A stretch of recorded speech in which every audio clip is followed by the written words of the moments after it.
In the last episode, we saw how Maria's reconnection with Jason during a time of high stress and unresolved relationship issues opened up the door for inappropriate attention. We also saw how both Maria and Ryan ignored the subtle and direct signs of Jason's non-plutonic interest in Maria. In this episode, we're going to see how the inappropriate boundaries progress into actual infidelity under the guise of a deep platonic connection. Let's take a look.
First day thoughts.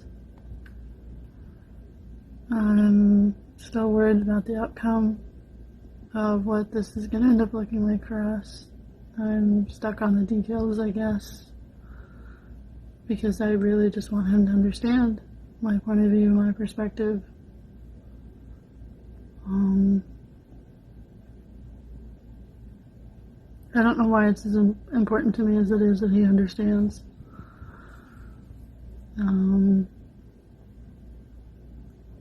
It's been weird this evening because we agreed to put it away and just have fun and just be together. It's been weird compartmentalizing the stuff that we drug out today and not being overly emotional. I'm just worried. That's my feeling right now, is no matter what we do between the two of us, it's just not going to be enough. And what's that going to look like? And I just want us to work. That's why I'm here. Okay, so this is Ryan. It was a very intense first day.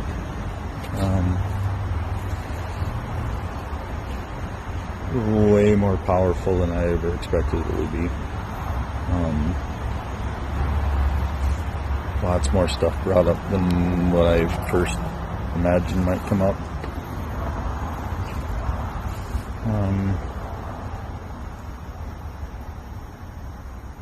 God, it's the flaws that I see that I've done in the years that just keep building up. Some of the patterns that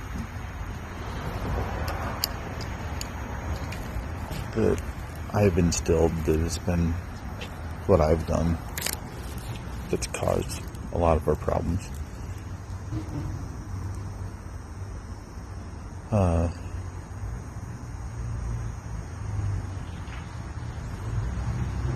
It was long and short all at the same time. It's kind of hard to describe what the thing, how it was. Like once you got started talking, you didn't realize how quickly it was going through.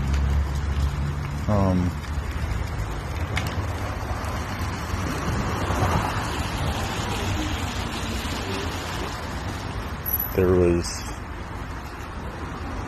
at the very end, I think it got into a cycle that her and I can never seem to break. We get into one subject and it just, we go round and round and round, and it just, can't break the cycle. So there's that. We made the agreement of when the door closed this evening, that's where it stopped. Well, it did and it didn't.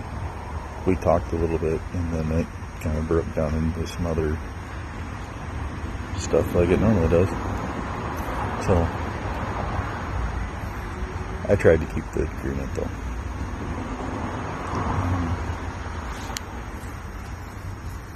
Here's for tomorrow.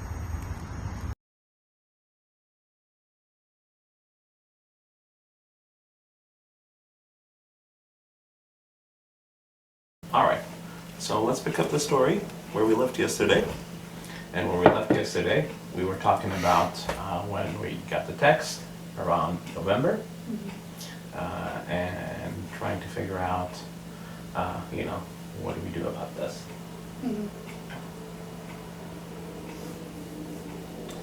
So I showed it to Ryan and I told him, hey, how do we respond to this? Like, I don't want to create any false feelings because this is something that happens on a fairly regular basis. And you asked me yesterday if I honestly believe that it's harmless banter or whatever, it's harmless flirting. On my part it is. They can be serious on their part, but I've never taken it seriously. Okay. So the silly comments or, the flirting, and I absolutely hate that term because that was something that Cody used against me all the time. I was flirting with everybody, like him and I bantering back and forth, like literally just bantering back and forth. There was no attraction on my side anyway. There was no attraction. It was just having fun with somebody. Okay. What's the difference between banter and flirting? Because I think it's an important distinction to make. I'm curious to hear your definition. Well, for one, I don't know how to flirt. Okay. Yeah, you do. I'm awkward and weird and I just don't. But it's like purposefully trying to get somebody's attention or whatever. Like for me, it's just banter. It's not me flirting with them. So like, there's one comment that springs to mind. Jason came into the office. It was really early. The sunrise was really, really pretty that morning, and I was standing there watching it because we had a big bay window. And he goes, "Oh, the only thing that would make that any better, or make that sunrise any better, is to be on a mountaintop somewhere with a couple horses." Like, yeah, you're right. That would be pretty stellar, you know. But that to me was just kind of an observation. Okay. Like he's an outdoorsman, so to me that was an observation, but to anybody else I could see how that would be considered flirting. Okay. But I don't know how to determine what I feel is flirting and what's not. Like, I guess it's intention on my part to flirt. Okay. And that's never been an intention for me. I see. So it's not really the interaction, it's the purpose of the interaction that will distinguish flirting from banter. Yeah. Okay. Essentially, I don't know if that makes sense, but that's... Yeah, but it's your definition, and I think that's important to look at it from your perspective, because at the end of the day, everybody have a different definition of what that means. Mm-hmm. Okay. So, you get this text. How did you feel when you got that text? I kind of panicked because that was the last thing that I wanted from somebody else and this is going to sound really egotistical, but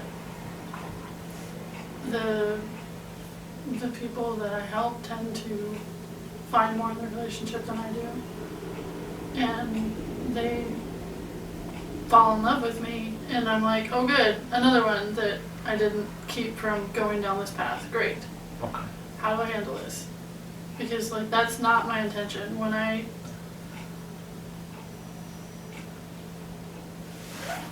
make friends with somebody and try and help people, it's not an ego trip. It's not, oh look what I can do. It's not, and I don't like it when there ends up being emotional complications like that, because that's not the intention for me. So you're telling me a lot about what it's not about, right? What is it about? Helping people understand that they're worth it. Okay. So really more along the line of a therapeutic role.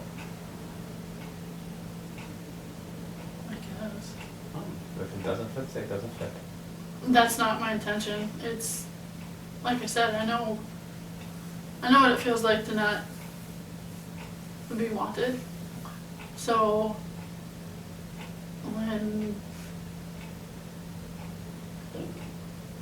I find somebody that I can connect with like that, and that's how they feel, it's like, no, you're actually worth the attention, you're worth this, and I don't intend it to be therapy. And sometimes I feel like I've got therapist written on my forehead because people tell me that they find me to be a safe spot, that they can talk to me about anything. And the reason I use that word, because again, what you described is what I see somebody in pain or has been hurt, and I know what that pain feels like from direct experience, and I feel that I can help them overcome that. Yeah. Right? And to me, that's, I mean, if you think about it, that's the essence of therapy. Compassion. Right? So, but bring it back to, you're saying, well, here we go, here's another person who does, who have fallen in love with me, right? So this pattern has been reoccurring. Yeah. Okay. Now, and despite the reoccurrence of this pattern, because you're saying, I don't like it when it gets to that point, right? Because it puts you in a tough position. But from the first time you encountered this pattern, right? Did you try to do things differently to avoid being in that situation? Yeah. Like what? I was,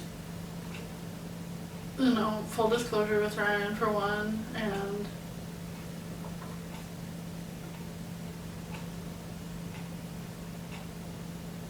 I don't really know how to quantify that. Like, the intention was completely different of, I'm not going to do this again, we can be friends, we can be whatever, but I don't want the mixed up emotions, I don't want the complications, but I don't know how to actually answer your question of what I did differently. I did, when I responded to him, it was,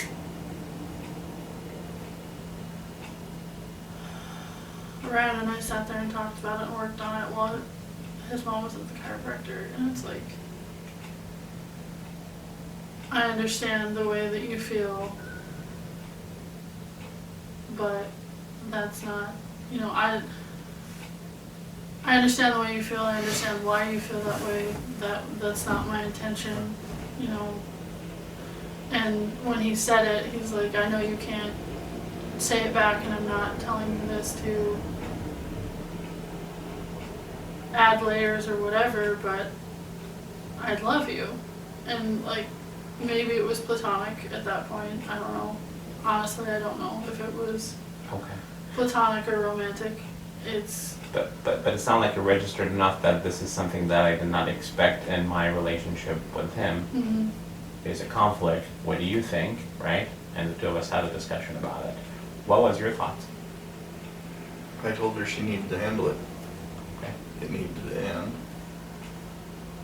And that he needed to be put in his place. As in, no, this isn't going to go. This isn't. And she said she handled it. Okay. And she'd said she handled it. I didn't have any. Okay. How did you feel about that when you saw that text? It was really uncomfortable. It's like, at that point, it was like, she doesn't have very many friends, but this one's starting to push the border. The stuff that's going on is really starting to push beyond friendship. And that was my point to her. I go, you need to end that. It needs to stop. I don't know my exact words. I think it was, you need to slow down and back off. Were you But at that point, we weren't talking. It At wasn't that point, every you day. went to the movies and whatnot. Not that. Or the concert and whatnot. Was there any part of on your end saying, trying to blame her or blame him for it getting to that point? I don't think I ever blamed you. I don't think I ever did. I said that I wasn't comfortable with him around. I know that. for blaming her, no. More of the blame went to him for, you realize that she's married. That was where most of my, Seeing at that point, again, retrospectively, I don't know that it was meant romantically. I think it was more of a, hey, I actually really care about you, like, but as far as that goes, like, the whole crossing lines, yes, we cross lines together, but I honestly feel like that was never his intention because he's not that kind of person. Okay. So when he said, I love you the first time, like, he meant it as, hey, I care about you, this is the place that you have in my life, but, and like he told me in the message, I know you can't say it back, I just want you to know that I love you. And now are you saying that at that moment of time you saw it as platonically? Or are you saying in retrospect? I did. Okay. So if you saw it as platonic, then why would you even bring it up to him and would not be a non-issue? Because if you saw it as platonic, right? Because I wanted him, like, him and I listen to books, and that's our favorite way to travel, actually, is to listen to audiobooks. Okay. And we had been listening to one about the Wonder Girl, the savior of the world, and how she had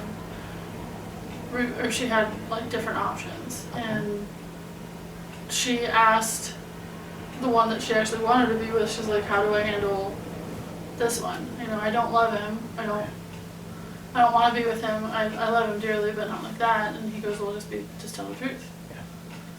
So that's literally what I was doing, is how do I handle this from a male perspective? How do I handle this without rejecting those feelings? Because it's not, you know, like in that message, it was, I know you can't say I love you back, I just want you to know how I feel about you. Okay. And with me, with the past complications that I've had with men and somehow handling it wrong, I didn't want to do that again. I see. So was that, so even though back then it registered to you as platonic, you were worried about how to handle it and whether or not that's going to push it in a different direction? No, I didn't want to hurt his feelings. I didn't want to Okay. But not validate what he said. But again, why would his feelings would be hurt if what he was asking of you is platonic and you didn't have any issues with that and he didn't have any issues with that? Do you understand what I'm asking? Yeah, I get it. I don't know. I guess I'm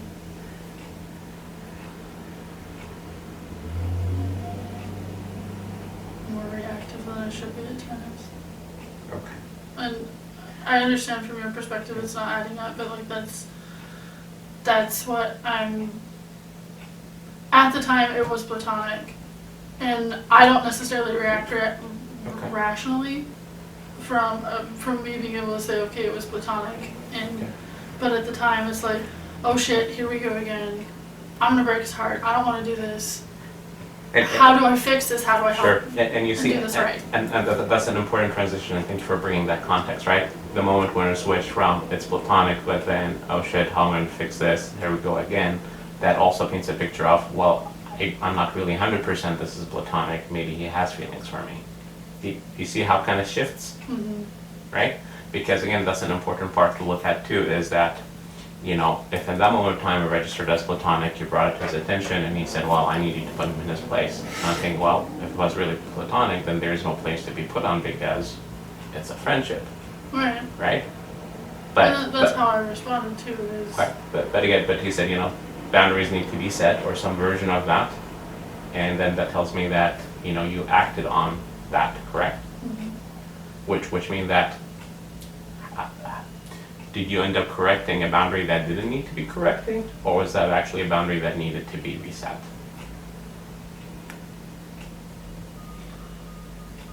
At that point, I would almost go with I didn't need to correct it because Okay. that's not see, nothing really changed at that time when I that's not asked you. his intent. That wasn't his intention. Okay. When I asked her to correct it, nothing really changed. Okay. She didn't change anything. But that was Well, before. let me continue.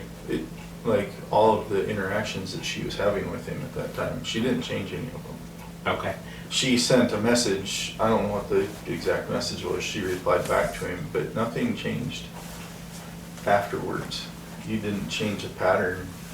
You still had the same interaction with him in that you didn't change anything. Now, do you recall her response when you said, I need you to put him in his place? And that she told me she didn't want to hurt him. She told Okay. me the exact thing she just told me now. Okay. This is how there was a habit of people she was helping falling in love with her. And I go, well, then you need to step back. You need to tell him. Okay. And you need to correct this a little bit. And then what'd she say? And I don't remember what you told me for sure. She said that she'd handle it and that she just didn't want to hurt him. Okay. See, that's unclear to me, right? Because it's either that, yeah, I agree with you, and I'm going to handle it the same way that you expect me to, or I hear you, but here's my point of view. It sounds unresolved. Do you guys see that? Yeah. Okay. But what sounds like what followed too is that things didn't really change. Is he right about that part? At that point, we honestly weren't talking every day. It wasn't a, like,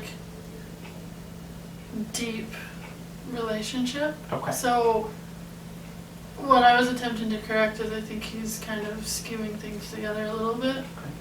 Because in November of 18, and it was 18 that this happened. Like, we'd done a couple concerts together, we'd hung out, and I hung out with him and his roommates a couple times. Okay. But it wasn't like, we talked a lot, Okay. but it wasn't, But the fact about things did not change, is that accurate? I don't think so. Okay. And that actually makes sense, because if you're saying even at that point of time you truly believe that his feelings were platonic, then it would make sense of why we wouldn't change anything, because fundamentally you didn't think there's anything was wrong, right? Mm-hmm. So far we're all consistent, right? Okay. Introspection is the ability to reflect and examine one's own cognitive and emotional processes. It is what helps us understand what we do and why we do it, which is a must-have skill for growth and changing behavior. The mirrors we seek and use for reflection can either show us the unfiltered truth or a distorted version that appeals to our ego. If your quest is growth, you must have the courage to face your truth.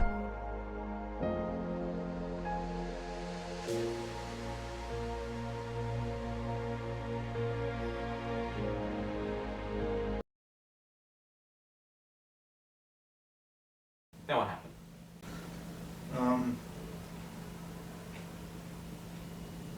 It became more of a ritual for her to, well, I need out of the house. I need out of the house. I need out of the house. And she would take off. And she'd take her camera and she'd go out and she'd take photos, or she'd say, hey, I'm going to go and play video games. Okay? Okay, well, that's fine. See you later. And then it just rolled more and more. And then she started hiding her phone more and more. She used to just leave her phone laying wherever. Okay. And she'd say, hey, could you grab it? Or hey, could you do this? And then it just started snowballing too. Well, at times she didn't even wait for Ty to go to bed. She'd just be out the door saying, hey, I'm going. Okay, see you later. And then it got to the point where I'm in my head because she doesn't want to be at the house with me anymore. And then all of a sudden bills aren't being handled, and she is drastically running downhill and sideways. And somewhere along the point, What does that mean? where she was always organized and collective and Okay. very, to the point she started not caring. Okay. It wasn't, she just wasn't herself. And at that time, we had started to really bicker and really fight. Okay. So let me pause you here. Everything that you described so far, over the course of weeks, months. Months. Okay. Like around Christmas time.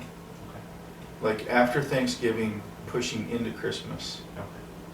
We went to Colorado, and she spent a lot of her time on her phone texting back and forth with people. And I sloughed it off. I never thought anything about it. And she got really short with me in Colorado. That was kind of the start of the whole snowball. And then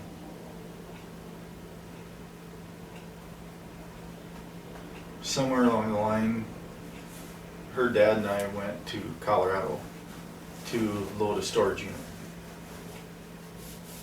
and bring it all back up to North Dakota, so Marshall had all this stuff. And she goes, well, I'm gonna fly down there, help you guys load, and come back. Well, all of a sudden Jason's taking her to the airport, or Jason went to take photos with her. Jason went to the park with her. She was going out to hang out with Jason. She was going to hang out with Jason on the boat. And we started arguing more and more and more. Now again, this is the more frequent interaction with Jason came after frequent, I need to go out and take pictures, I need to go Yeah, out. At first it was solo, but then... Yeah, it was starting, she needed out of the house. Okay. And it was once she started really getting with Jason, things started really unraveling at the house. We stopped talking. Now, talk to me about what was going on between you and Jason in terms of the relationship trajectory. What was going on in that relationship during that time?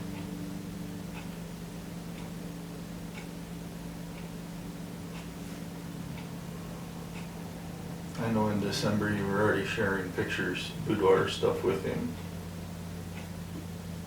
I wasn't sharing pictures of myself, but he was helping me plan, because when we went to Colorado, the sisters and I did boudoir shoot for our Associated Men for Christmas. Okay. And I have a really specific photo idea in my head that I want to do. And I asked him one day if he had a hide of some sort, a fur, like a fur on hide. Okay. And that was what got us started on the conversation, and he was helping me. Okay. Now the pictures was for what purpose? For Ryan for Christmas. Okay. And for my brothers for Christmas. Brothers. Dee's boyfriend at the time, her husband now, and Jonna's her husband. Okay. All three of us were doing it for them. Okay. So he helped me with that, with like the details, Okay. but not, The details of how to obtain the... well, like to the try and find a hide, Okay. and like bouncing ideas off of him of what he think would look good for, like, what do you think of this idea? Okay. How do you think it would work? Do you think Okay. it would look good? Yeah. Whatever. Now let me ask you that from your vantage point at that time, did you feel that this would be appropriate or inappropriate type of interaction to have with a male friend? Forget about his perspective, but from your perspective, was that a normal interaction for you?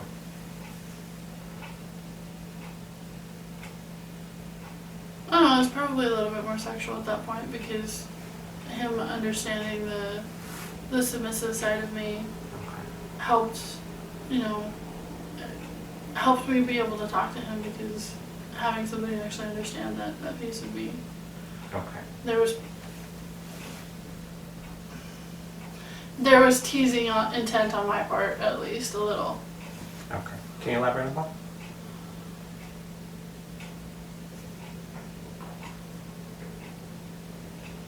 Well, like, about a pair of boots, and again, with the intention of, what do you think, this pair, because, I really want Ryan to like these boots, which pair would you rather see me in? And Okay. obviously there's a little bit of teasing involved there, because Okay. So along the line of... which really pair's gonna make my ass look better? Okay. So meaning along the line that already started to kind of playfully interacting with you in a sexual way. Right. Right? So meaning that at that point of time, I guess, would it be fair to say that the intention to explore that aspect of the relationship was there? Not cognitively, if that makes sense. Okay, meaning that I wasn't aware of it, Yeah. right? But in retrospect, we can look at this and say this is, at this point of time, it's past the platonic.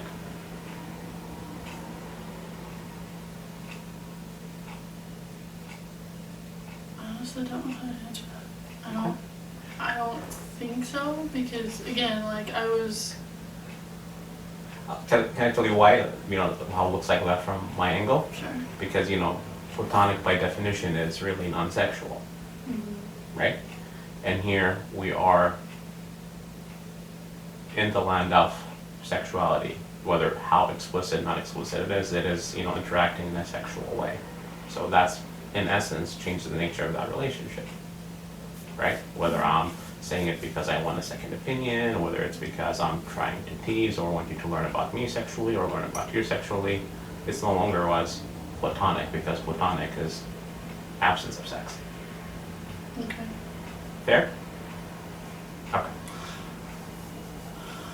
Okay.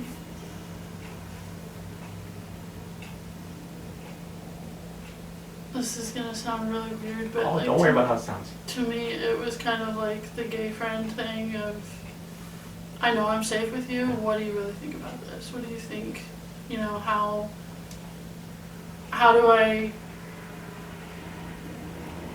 How does this look with this? How is that gonna get the effect out of him that I want it to? Sure. Does that? Perfect. And I can wrap my mind around that part. Here's the part where there's some aspect that conflicts. Because it was clear, the safety part, I think that's clear when you said yesterday, that just simple gesture of being in a concert and being protective, right? Mm-hmm. That automatically translates to the safety piece. So that part, I get.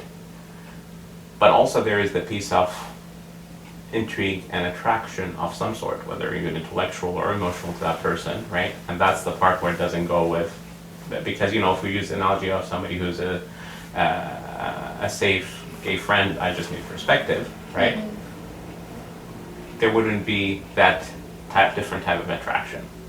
You follow? Mm-hmm. Yeah. Okay. Again, I don't know that was my intention, but. Okay. And maybe part of that, the thinking and rationalization at that time is that,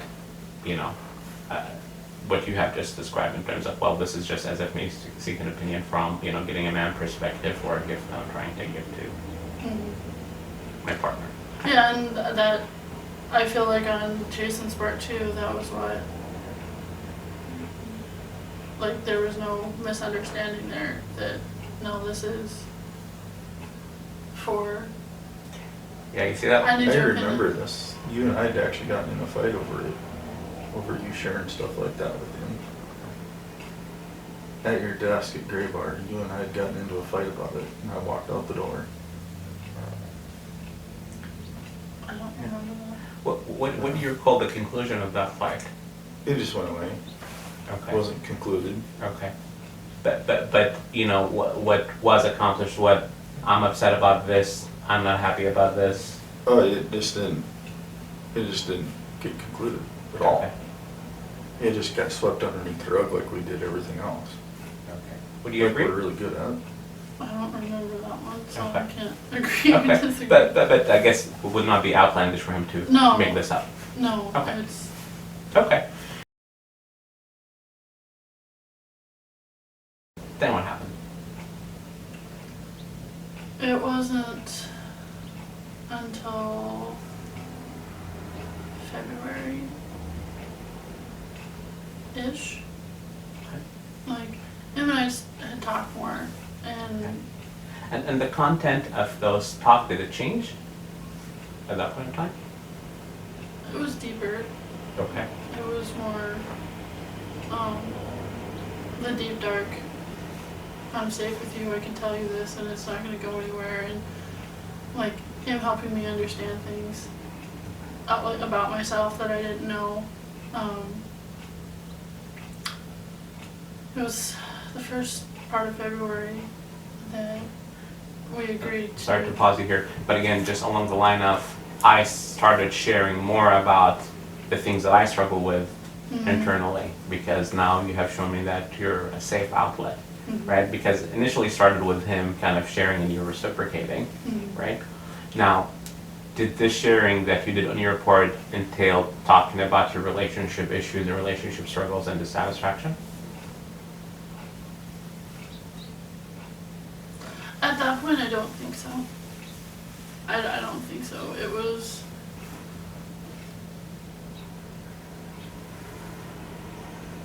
I call him my mirror, Okay. because I would say something to him, and our favorite line is, "Hey pot," or "Hey kettle." Yeah. Like, look in the mirror, look at what you're saying to me, like, take what you're saying to me to heart, because you need to hear it too. And that was the context of a lot of it was, you know, it wasn't all sexual, it wasn't all, like, at that point I don't think it was at all. It was, I'm safe to talk to you about, you know, this aspect of me that you've actually shown me you understand. Okay. So that was kind of the theme or the focus. Again, I understand it's not just one single topic, but a big emphasis was on talking to him about the submissive aspect about your sexual identity. Yeah. Okay. And, like, day to day, like, we talked about our day-to-day stuff, and you know, we got to interact day to day, and when he would get riled up, I could tell, like, and again, it kind of goes to the spiritual aspect or whatever. I would text him and go, "Why are you so riled up? How did you know I was upset?" I could feel it. I don't know how I can feel it, but I can feel it. So at some point in time, you felt that, you know, the connection between the two of you was at that level of, if something happens on his end, you experience it as well. Mm-hmm. Okay, and what did you make of that? That's unusual. Okay. It was intriguing. Okay. I like having that kind of connection, Okay. and it's because he let me. It's, you know, it's mutual. I have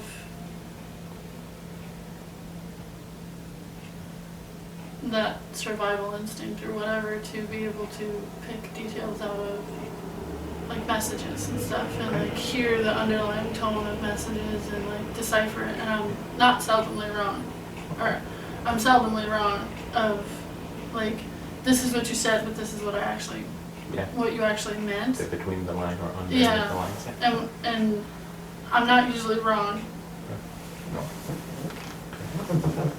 And having somebody that was able to do that for me, and I know, like, when you and I talked initially, it was, he saw me. That was the draw. Yeah. That he can see the crazy details that nobody else has seen, even when I say, "Hey, look at this, here this is. Look at me." You know, it was, somebody else was working on me for a change. And helping me work through shit instead of it just being one-sided.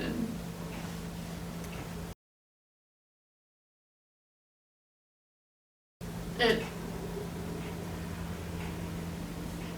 I can see, you know, retelling the story from this perspective, I can see how it looks like there's intention there, but on both of our parts, up until mid-February, there was no intention at all. It was just, we were just talking, we had a deep relationship, we were helping each other, we were working on stuff.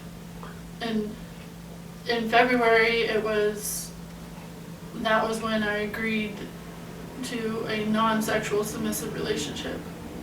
Okay. It was just an outlet, it was tasks. So how did that come about? That discussion, whose idea was it? How did it come about? What was the agreement? I don't remember the fine minute details of who suggested it, who whatever, but Can I pitch things and you tell me if it's closer, right? Mhm. Because up to that point of time, again, there was this a lot of sharing about the submissive aspect about sexuality, and I'm guessing that he shared probably about some aspect about his sexuality, right? Because people usually do that when they reciprocate. And along the lines of what identify that there is a need for you in that area that has not being fulfilled. yeah, Would that be fair to say? That's in terms of what yeah, the context of that agreement coming up? mhm, Okay. When that agreement came up, what was the agreement, right? And also your own thoughts about, you know, how he is going to feel about this agreement. At that point, we weren't talking. It was every time I would try and reach for him, he just pushed me away. Because you'd be walking out the door. But there was more. That was the time she would reach for me. Hey, are you okay? Hey, what's going on? Well, it doesn't really matter because you're leaving. You're going to do this. You're going to do that. See you later. But there was so many other times that I was trying to get back to you and you just kept pushing me away. So bring me back to, again, you know, the point where the agreement was made, right? What was the agreement? Well, I need to back up a little bit more of I felt even when there was absolutely nothing going on between the two of us, I always felt like I had to hide. Like I didn't have the option to, even though there was nothing going on, I didn't have the option to be open and honest. And like there was one weekend that I was really sick and Jason was coming from town and he called me. He woke me up. He goes, hey, do you need anything from town? I'm like, yeah, I could use a couple things if you'd go to the store for me. And he came over and I ended up falling asleep on the couch with him. I was watching a movie and he sat down with me for a little bit and I ended up falling asleep on the couch with him. And it was, like, that was kind of the point that I felt like I had to start hiding stuff because nothing had happened. There was no misconduct in that at all. He was taking care of me. And I fell asleep with him on the couch, like just sitting with him. Okay. And that was when I started, you know, being afraid to talk to Ryan about it because it wasn't a safe topic. It was gonna start a fight. It was gonna start, hey, I'm bringing this to you. There's nothing to worry about, but I want you to know about it because, you know. Okay. When was that event? Timeline? When did I get sick? It was January, right? January? No. Yeah. Yeah, it was mid-January. Yeah, so you'd been doing stuff with him before February because you came down with mono. Yeah, In because I January. came down with mono. That's automatically his fault. Okay, so I'll hold the two of you up with this part. Right, again, but at least that event you talk about happened in January, right? Mm-hmm. Okay, and you're saying that part of it, that it was difficult for me. I started hiding stuff because I felt that I couldn't even talk to him about the things that are actually appropriate, even when there is no misconduct. Yeah. I did not feel safe, right? And you're describing that scenario about him falling asleep with you on the couch. Yeah. So here's probably what's missing from this piece. Your idea of misconduct and appropriate is significantly different than his, because I would argue from his vantage point, the misconduct or inappropriate behavior started way sooner than when you put the line for what misconduct is. Would that be fair for me to say? Yeah. That's part of the issue, right? Because up to that point of time, from your vantage point, everything is kosher. Because he had asked you to kiss him before January, because I remember this argument.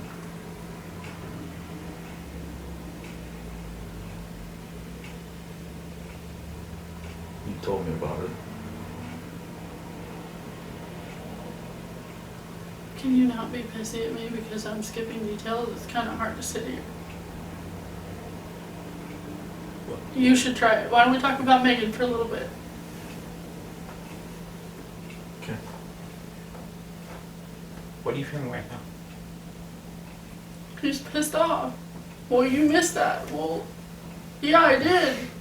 You fucking try sitting here doing this. When we listened to Ryan and Maria describe how they dealt with Jason's I love you text, we noticed the following. One, Maria has always struggled with keeping healthy boundaries in her friendships with males. But despite the negative consequences of these poor boundaries, she never managed to take healthy and concrete steps to break that pattern, which have caused her a lot of hurt and pain in her relationships. And we must ask ourselves why.